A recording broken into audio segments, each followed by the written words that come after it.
না জানার দরকার নেই, কারণ তুমি রান্না করবে, আমি বসে বসে খাবো।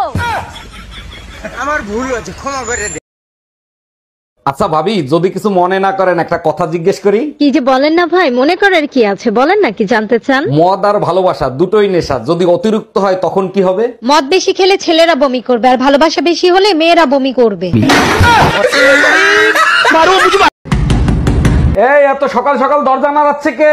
ভাই আমি দুধওয়ালি, দুধ নিয়ে আসছি, দুধ নিয়ে যান। দাঁড়ান আসতেছি। তা কালকে দুধ দিয়ে যান নাই কেন? কালকে আমি অসুস্থ ছিলাম তো, তাই দিতে পারি নাই। শরীর খারাপ ছিল ভালো কথা, গরুর দুধ দিতেন।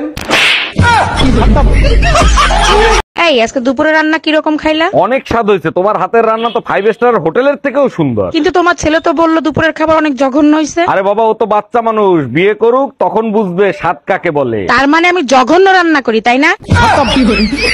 Bye bye. আর কত মার্কেট করবো, এবার বাসায় চলো। আমার হয়ে গেছে, পাশের বাসার ভাবি একটা লাল ব্লাউজ দিতে বলছিল, ওটা বাকি আছে। সমস্যা কোথায়? তাড়াতাড়ি নাও, তাড়াতাড়ি চলো। সমস্যা হলো ভাবির সাইজ কত ওটা ভুলে গেছি, দাঁড়াও একটা ফোন দিয়ে শুনি। এর জন্য ফোন দিতে হবে কেন? 32 সাইজ নিয়ে চলো। এই আপনার লজ্জা করে না, আপনি মহিলাদের টয়লেটে ঢুকছেন? এতে লজ্জা পাওয়ার কি আছে? আপনিও যে কাজ করতে ঢুকছেন আমিও তো সেই কাজ করতে ঢুকছি, তাই না? দেখেন, এটা মহিলাদের টয়লেট, এটা শুধুমাত্র মহিলারাই ব্যবহার করবে। আমারটা কি মশলা কোটার জন্য তৈরি হয়েছে? ওটাও তো মহিলাদের জন্য তৈরি হয়েছে, তাই না? আচ্ছা বলো তো, দুনিয়াতে প্রথম বউ আসছে নাকি শাশুড়ি আসছে? শাশুড়িও আসে নাই, বউও আসে নাই, প্রথমে শয়তান আইছে। Hello Google, I love you কথাটা কোন সুধীর ভাই প্রচার করছিল?